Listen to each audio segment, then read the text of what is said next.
이름으로 세례를 베풀고 내가 너희에게 분부한 모든 것을 가르쳐 지키게 하라. 볼지어다 내가 세상 끝날까지 너희와 항상 함께 있으리라 하시니라. 아멘. 자, 하나님이 그 이스라엘 백성들을 택하시고 그들을 불러 구원하셨습니다. 일전에 어떤 예수 안 믿는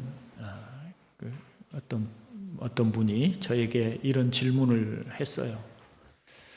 왜 하나님은 유독 이스라엘 민족만을 사랑하시냐? 왜 그들만을 선택하신 것이냐? 이런 질문을 했습니다. 만약 여러분에게 누군가가 그렇게 질문한다면 여러분은 무엇이라고 대답을 하시겠습니까? 우리는 하나님이 아브라함을 부르신 이유를 알고 있죠.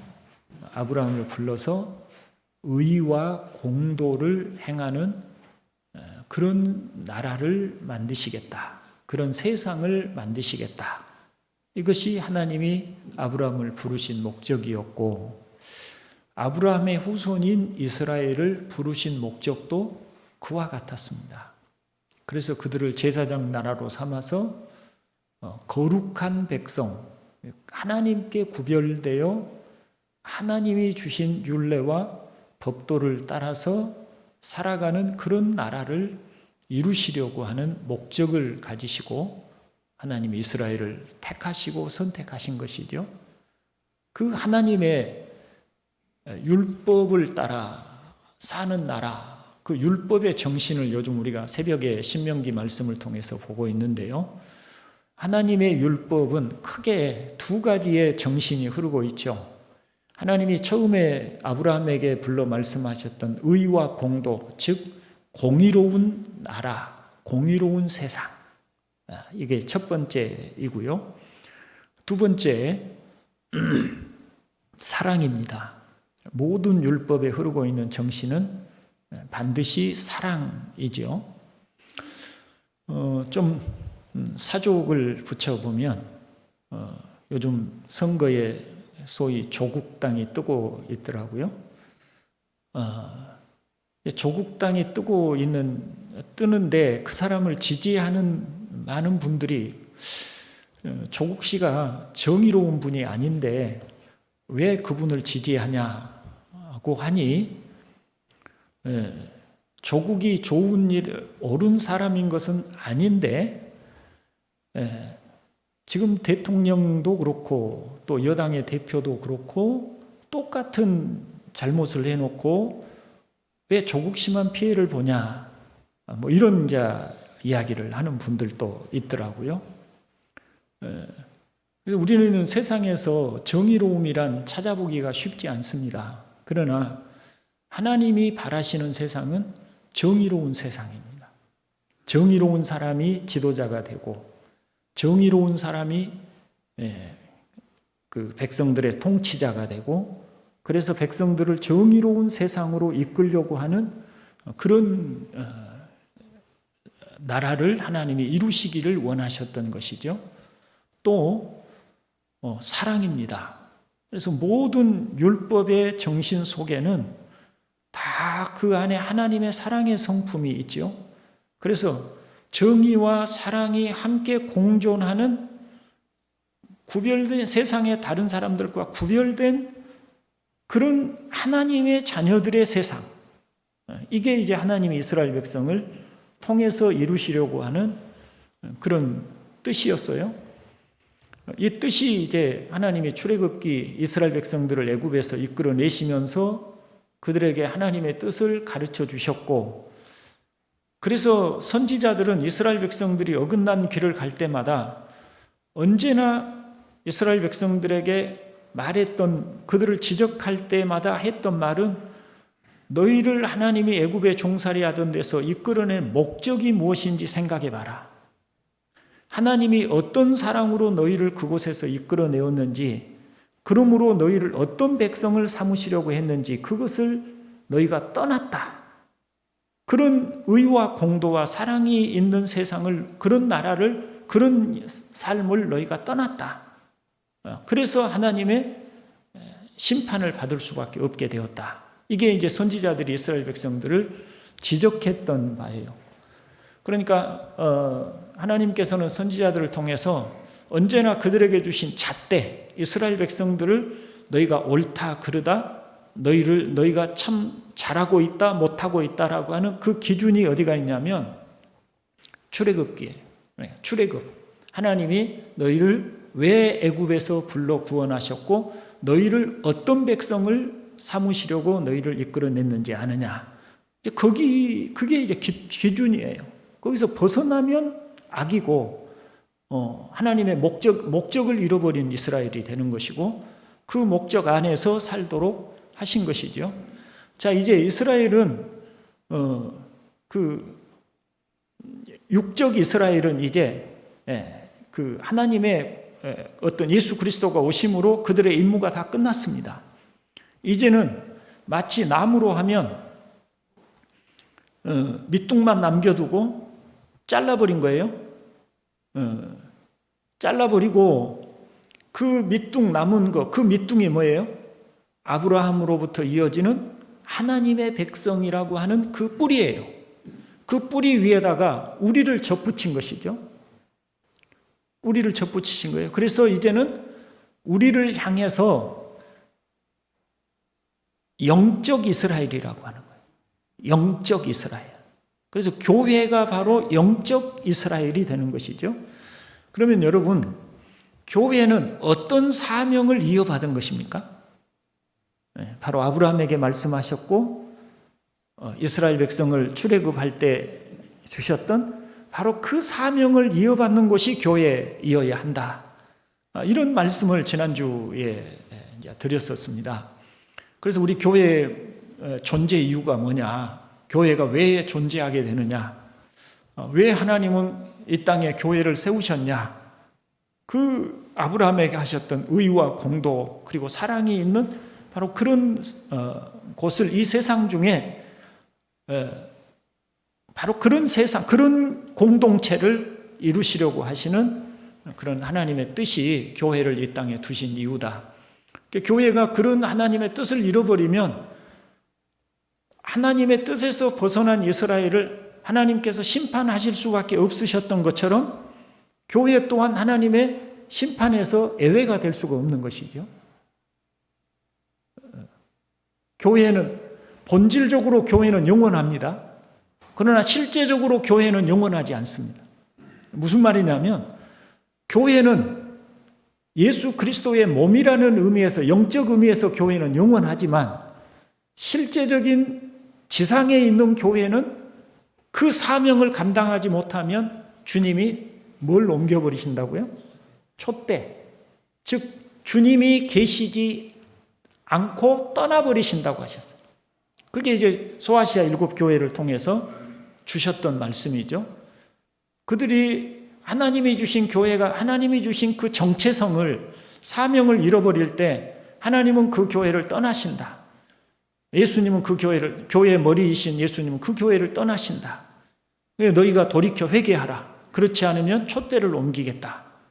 교회라고 그 7교회를 표현할 때 요한계시록 1장에 보면 촛대는 바로 교회를 상징해요. 진정한 교회가 떠나버리는 것입니다. 껍데기 교회만 남아있는 것이고, 교회의 본질이 떠나버리고 예수님이 떠나버리니까 예수님의 몸인 교회여야 하는데 예수님이 머리이신 예수님이 떠나버리시니까 교회는 껍데기만 남고 본질상 교회가 아닌 것이 돼요. 껍데기만 남은 이스라엘 백성을 하나님이 심판하셨고 바벨론의 포로가 되어가게 하시고 그들을 이제 더 이상 하나님의 백성 아닌 자들이 되게 하신 것처럼 교회 또한 그렇게 되는 것이죠. 그럼 우리 동산교회를 우리가 생각해 볼 때 우리가 동산교회에 속하여 살 때 과연 우리 교회를 어떤 교회가 되게 할 것이냐? 그 일에 대한 사명, 책임은 우리에게 맡겨주신 것입니다.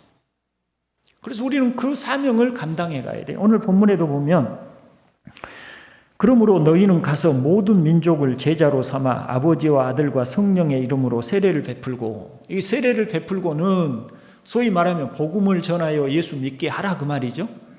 그 다음에 20절에 보면 내가 너희에게 분부한 모든 것을 가르쳐 지키게 하라. 내가 너희에게 분부한 모든 것을 가르쳐 지키게 하라.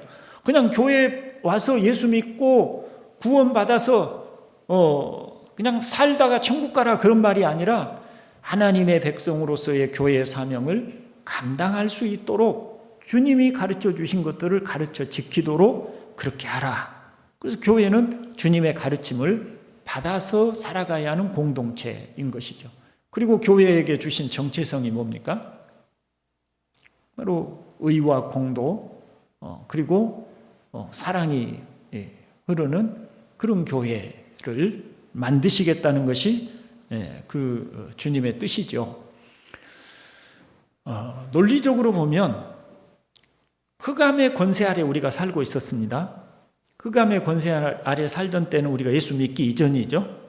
예수 믿지 않는 세상의 그 권세가 지금 흑암의 권세 아래 세상이 있어요. 우리도 거기에 속했어요. 거기에서는 흑암의 권세 아래 살던 때에 우리의 생활 방식이 있었겠죠. 삶의 방식들이 있었겠죠. 그 속에서 우리는 자기중심적이고 이기적이고 자기 욕심 부려서 어찌하든지 남보다 더 높은 자리에 올라가고 더 많은 것을 소유한 자로 살기를 원했어요. 그게 흑암의 권세 아래 살던 때의 우리의 삶의 방식이었어요. 그런데 이제 예수를 믿음으로 우리가 흑암의 권세에서 어디로 옮겼다고 그러죠? 사랑하는 아들의 나라로, 또 빛의 나라로 우리를 옮기셨다고 하죠. 그러면 교회는 흑암의 권세 아래 있는 공동체입니까? 빛의 나라입니까? 빛의 나라이죠. 흑암의 권세에서 벗어나 사랑하는 아들의 권세 아래 아들의 나라로 옮겨졌죠. 우리가 이 나라에 가서 살면 이 나라의 법을 따르듯이 다른 나라에 가게 되면 그 나라의 법의 적용을 받게 되겠죠. 그러면 우리는 이제 어느 나라 법을 따라서 살 사람들이라는 얘기입니까? 이제는 아들의 나라의 법을 따라 살아가야 한다는 것이죠. 그게 성도예요. 그러니까 우리 동산교회 우리가 예수를 믿고 구원을 얻었다면 늘 우리는 구원받은 은혜를 아는 사람들이라면 나는 아들의 나라에 속한 사람으로, 즉 하나님의 자녀로 어떻게 살아야 할까? 이것이 언제나 있어야 하고 그런 그 개념이 우리 속에 있어야 되는 것이죠. 그게 없이 그냥 교회 와서 예배드리고 찬송하고 열심히 기도하며 그냥 그렇게 교회 생활하는 것이 전부라고 생각하면 그건 신앙을 잘못 이해하고 있는 것입니다. 그래서 교회는 공동체에 소속되어 있는 거예요. 자, 그렇다면 이제 그 교재 7페이지 우리 한국교회가 나아갈 길입니다. 자, 그런 우리 한국교회는 그러면 어떤 길로 나아가야 할 것인가? 라고 하는 그것인데요. 그 삼각형을 기억하라고 하죠. 하나님과의 관계, 하나님의 임재로 충만한 성전이 되어야 한다. 교회 안에서 강력한 성령의 역사가 나타나야 한다. 하나님의 임재는 사람들을 하나님께로 이끄는 강력한 힘이 있다. 스가랴 8장 23절 같이 읽어볼까요? 만군의 여호와가 이와 같이 말하노라. 그날에는 말이 다른 이방 백성 10명이 유다 사람 하나의 옷자락을 잡을 것이라. 곧 잡고 말하기를 하나님이 너희와 함께 하심을 들었나니 우리가 너희와 함께 가려 하노라 하리라 하시니라. 너희와 함께 가려 하노라. 뭐 하기 위해서? 하나님을 예배하러 가기 위해서 너희와 함께 가기를 가려 하노라고 한다는 것이죠. 그 하나님의 임재, 그 강력한 이끄심이 있는 하나님의 임재가 있는 교회가 되어야 한다. 우리 동산교회도 그러고 우리 교회 동산교회가 송한 한국교회가 그래야 된다. 하나님의 임재는 사람을 끄는 신비로운 힘이 있다. 그러므로 우리는 하나님의 임재, 즉 성령의 역사가 강력하게 나타나도록 기도에 힘써야 한다. 자, 여러분, 우리 교회는 성령의 역사가 있는 교회입니까? 여러분 그렇게 믿나요? 그냥 체면 치레로 하지 말고 진짜로 우리 교회가 성령의 역사가 있는 교회이냐, 여러분은 그렇게 판단하냐 그 말입니다. 성령의 역사가 있다면 어떤 일이 일어날까요?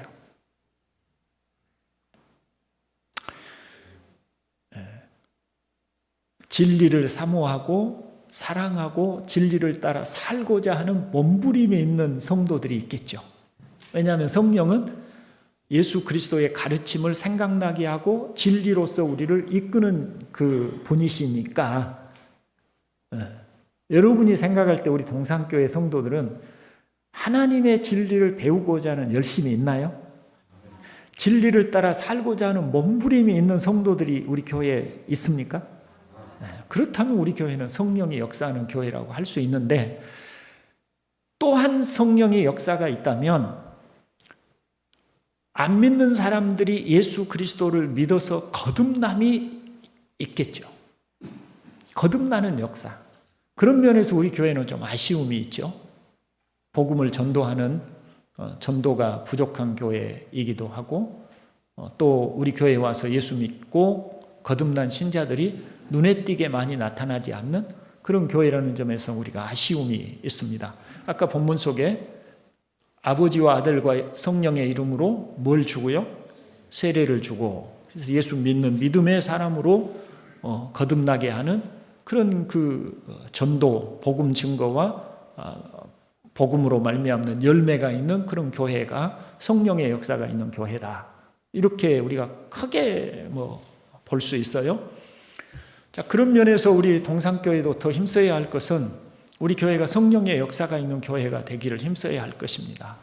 그래서 우리 교회 안에도 교회에 출석하지만 아직 예수님을 진심으로 영접하고 거듭나지 못한 신자들도 분명히 있겠죠.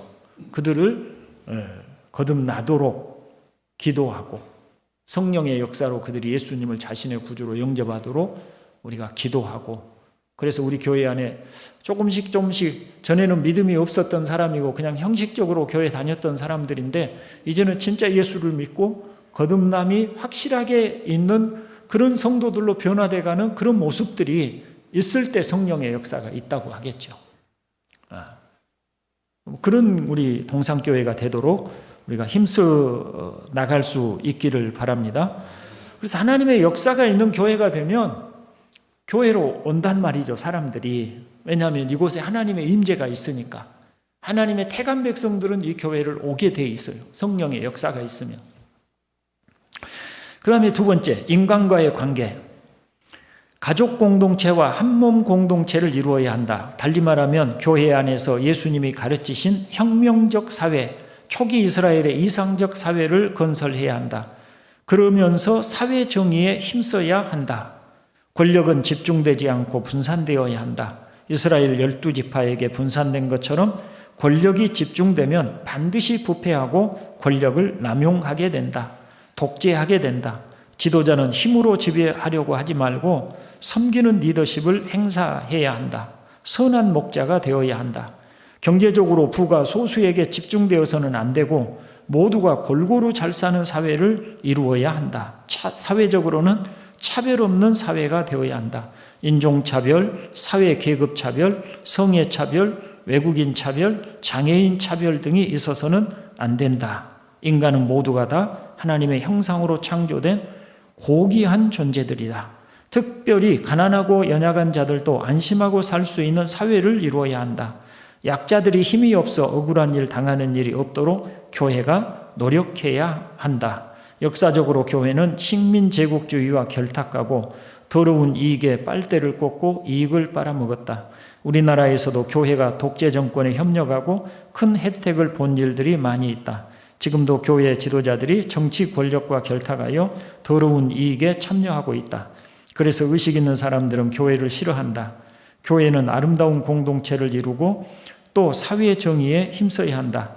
교회 안에서 먼저 이런 사회를 이루고 세상이 교회를 본받도록 해야 한다. 자, 여러분, 요즘 우리의 핫 이슈가 되고 있는 정치 이야기를 좀 해보죠. 여러분은 누구를 지지하십니까? 대답하지는 마시고요. 마음속으로만.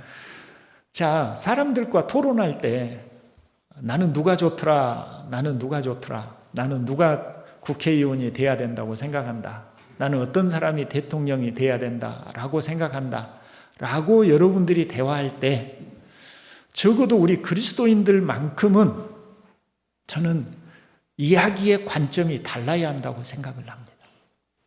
우리는 일반적으로 그래도 전라도는 민주당 해야지, 또는 그 사람들이 다 누구를 좋아해, 다 누구를 뽑아야 한다고 생각해 라고 말할 때 우리 그리스도인들은 이 성경적인 관점을 가지고 말할 수 있고 생각할 수 있어야 돼요. 적어도 우리가 그런 지도자를 선출하지는 못한다고 할지라도 우리만큼은 어떤 지도자가 이 나라의 지도자가 돼야 된다라고 생각해야 되는데 그 지도자의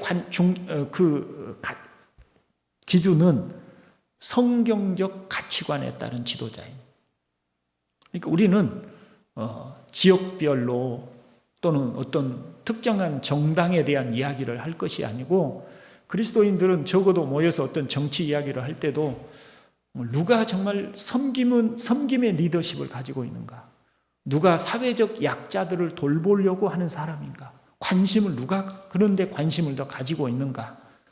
나는 이 지역색에 따라서가 아니라 정말 국민들을 사랑하고 사회적 약자들을 돌보고 또 정의로운 그런 삶을 살려고 하는 사람이 이 나라의 지도자가 되어야 된다고 생각한다. 그것이 성경적인 지도자이다 라고 우리는 그런 원론적인 입장을 가지고 있어야 하고 우리의 대화는 그렇게 돼야 될 줄로 믿습니다. 동의하십니까? 네. 그렇지 않고 우리도 자꾸 사람들과 같이 어울려서 누가 돼야 된다, 누가 돼야 된다, 어느 당이 돼야 된다 이렇게 얘기하면 우리는 그리스도인으로서의 어떤 특성이 우리에게 없는 것이죠. 우리는 의식에서부터 우리의 지각과 의식에서부터 이제는 그리스도인다운 사고와 그리스도인다운 생각과 그리스도인다운 가치관을 우리 안에 형성해야 가도록 해야 됩니다. 그런 부분이 사실 우리에게 좀 부족하죠. 여기 있는 저도 마찬가지고 우리가 매사에 정치, 선거 하는 그런 모든 일에까지 성경적 관점에서 생각하려고 하지 않고 그냥 우리가 오랫동안 가져왔던 사회적 정서라든지 몸에 익은 관점이라든지 또는 나의 이익을 따라서 하는 관점이라든지 이런 식으로 우리가 자꾸 간단 말이죠. 저는 그래서 목회자들이 선거에 참여하는 것을 대단히 부정적으로 생각을 합니다. 왜냐하면 지금 정치 일선에 나선 사람들은 성경적 지도자들이 거의 없거든요. 그 성경적 지도자들이 거의 없는데 나는 누구 편이다, 나하고 무슨 관계가 있으니까 나는 그 사람 선거운동을 하니까 여러분도 좀 찍어달라 이렇게 하는 것은 우리가 성경적 기준과 가치관을 가지고 살려고 하지 않고 자꾸 우리가 옛 습관, 오늘 오전에 골로새서 말씀처럼 너희가 거짓말을 하지 말라. 왜냐하면 너희의 옛사람은 죽었기 때문이다.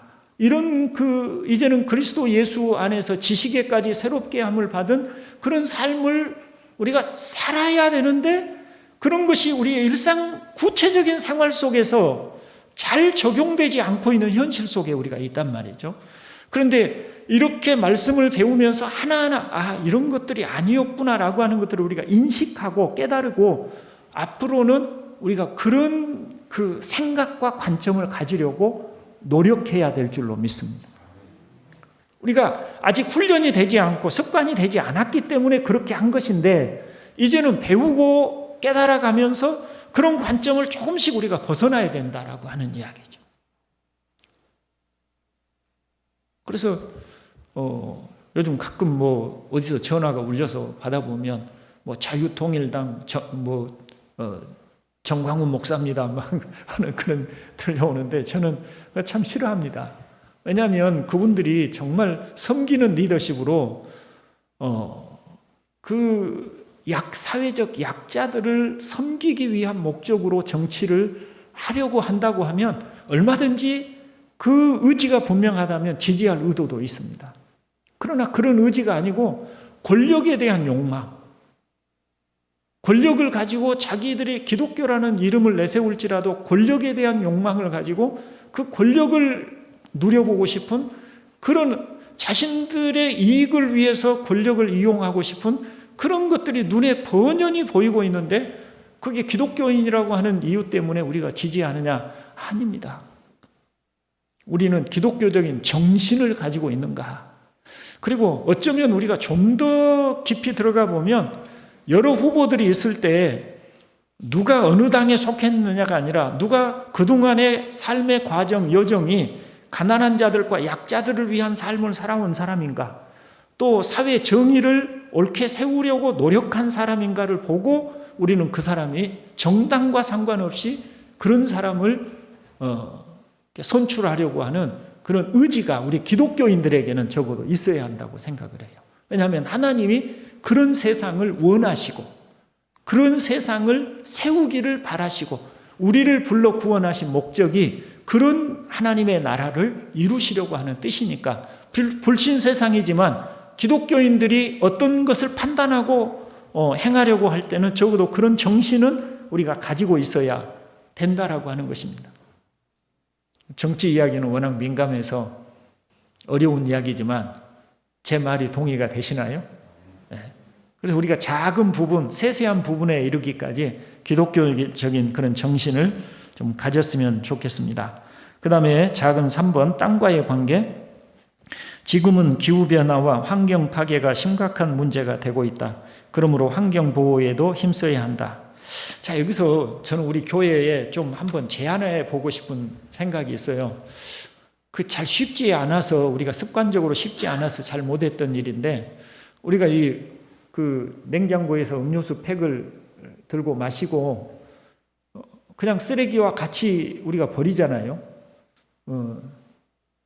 옛날에 처음에 쓰레기통을 여러 개 만들어 놓고 종이 담는데 플라스틱 담는데 이렇게 해놨는데 다 그냥 쓰레기 한꺼번에 넣어버리니까 그게 어느새 없어져 버리고 지금은 다 쓰레기통 하나만 지금 있는데 우리가 이런 작은 부분에 있어서도 분리수거 해서 자원을 재활용한다든지 해서 환경을 보호하는 일에도 다 완전히 환경 보호자들처럼은 하기가 어려울지라도 작은 부분에서라도 우리가 그런 작은 일이라도 실천했으면 좋겠어요. 왜냐하면 이 세상은 하나님이 지으신 세상이거든요.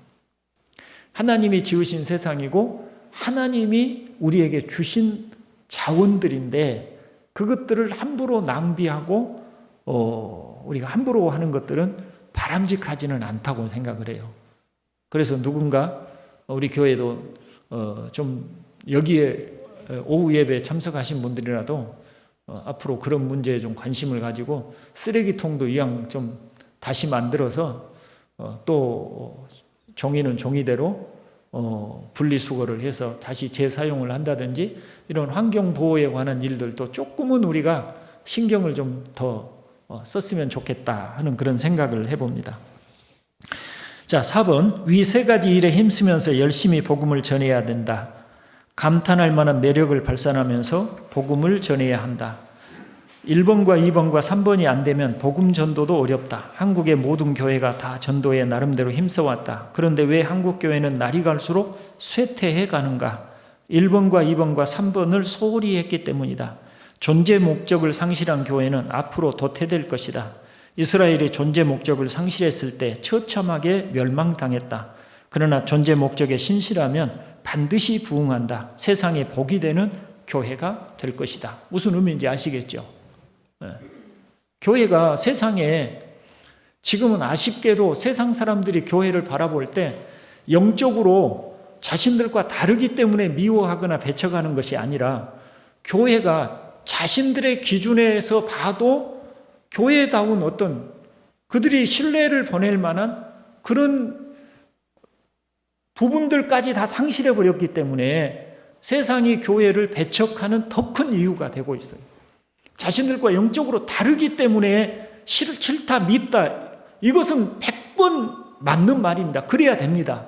그러나 교회가 교회답지 못해서 목회자들이 너무 탐욕스럽다든지 또는 교회가 늘 싸운다든지 이런 어떤 그 교회다움을 잃어버린 것 때문에 세상이 교회를 보면서 손가락질할 때는 이것은 교회가 교회의 존재 목적을 상실한 것이어서 세상도 교회의 매력을 못 느끼고 교회를 싫어하지만 하나님도 그런 교회는 너희 교회가 있을 목적이 뭐냐? 있을 이유가 뭐냐? 그러실 거예요. 그러면 교회가 있으나 마나한 교회가 되는 것이죠. 우리 동산교회는 그런 교회가 안 되기를 간절히 바랍니다. 악에 대한 최종적인 심판, 모든 악의 세력들은 완전히 제거될 것이다. 요한계시록 19장과 20장. 그리고 예수 그리스도의 재림, 최후의 전쟁, 최후의 심판, 죽음의 멸망. 자, 이제 큰 4번 마무리하겠습니다. 만물의 회복입니다. 새 하늘과 새 땅. 만물의 회복, 여러분은 이 성경을 크게 놓고 보면 세 개로 분리한다는 것을 기억하실 것입니다. 첫째, 창조지요. 성경 몇 장부터 몇 장까지입니까? 창세기 1장에서 2장이죠. 그 다음에 창세기 3장부터 요한계시록 20장까지는 타락한 세상을 구원하시려는 하나님의 역사가 있지요. 21장과 요한계시록 21장과 22장은 처음 창조가 타락했어요. 그 구원하시려는 하나님의 지난한 노력이 있고 그래서 결국 구원하여 창조 때 잃어버린 것을 회복하는 것이 새 창조예요. 그게 요한계시록 21장과 22장이에요. 그래서 성경을 크게 세 부분으로 구분한다면 창세기 1장과 2장, 창세기 3장부터 요한계시록 20장까지, 그리고 요한계시록 21장과 22장 이렇게 구분하는 거예요. 그런데 요한계시록 21장, 22장의 새하늘과 새 땅은 그냥 우리가 생각하는 거기 가면 죽지 않고 영원히 산다고 하는 그 막연한 고생도 안 하고 그저 매일매일 놀면서 그냥 영원히 맛있는 것이나 먹으면서 놀면서 그냥 살아가는 그런 우리가 생각하는 낙원이 아니고 창세기 1장과 2장에서 하나님이 처음 세상을 만드시고 보시기에 좋았더라고 하셨던 바로 그 창세기 1장과 2장이 완성된 세상, 그게 이제 요한계시록 21장과 22장의 결말이에요. 하나님은 창세기 1장, 2장에서 목적하셨던 창조에 목적하셨던 창조시에 가졌던 목적이 상실되었던 것을 결국 구원하셔서 처음 의도하셨던 바를 따라서 창세기 1장, 2장에서 완전 이루지 못했던 완전한 것들이 이루어지는 결말까지 결국 이루고 만다는 것이 성경 전체에 하나님이 주신 구원 경륜인 것이죠. 그래서 창조 때 하나님이 우리 인간에게 주신 사명을 생각해 보면 너희가 지금 에덴 동산이 성전이지만 에덴 동산을 넘어 온 지구가 뭐가 되게 하라? 성전이 되게 하라. 그 인간에게 주신 사명이었어요. 그런데 요한계시록 21장과 22장은 그야말로 그 새하늘과 새 땅 온 세상이 다 성전되어 하나님의 보좌로부터 흘러나온 빛이 비추지 않는 곳이 없이 하나님의 빛이 다 온 세상에 비추는, 하나님에게서 보좌로부터 흘러나오는 생명수가 온 세상에 흘러 모든 사람이 그 보좌로부터 흘러나오는 생명수를 마시고 영원히 사는 그런 하나님의 목적이 완성되는 세상. 그럼 우리는 이 땅에서 무엇을 해야 할까요? 이 창세기 3장부터 시작해서 요한계시록 20장까지 그 여정 속에 우리가 있잖아요.